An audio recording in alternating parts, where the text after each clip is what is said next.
A mother-in-law insisted when we did a prenup that if her son was to divorce her daughter-in-law, he would have to compensate her for every year of marriage with $100,000 for every year of marriage.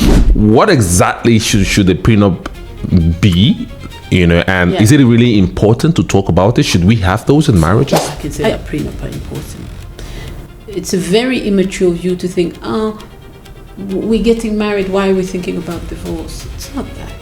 You're getting in the car, you're putting a seatbelt. Are you thinking about an accident? No, security. I've had cases where I remember a mother-in-law insisted when we did a prenup that if her son was to divorce her daughter-in-law, he would have to compensate her for every year of marriage with $100,000 for every year of marriage. Why? That's a ridiculous clause, though.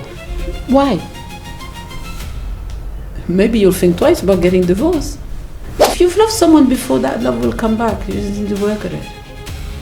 So love goes away, you fall out of love and you fall in love again? Of course. I've also had cases where I've seen as well when certain prenups are struck out in. Of course.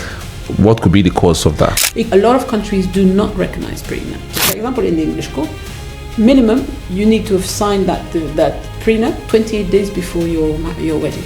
So you also had independent legal advice. You understand the language that it was written in. Also, at the time that you signed the prenup, you knew how much he had or she had.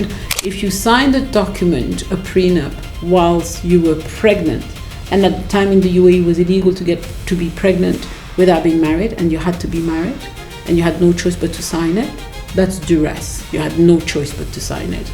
Then you can invalidate your prenup.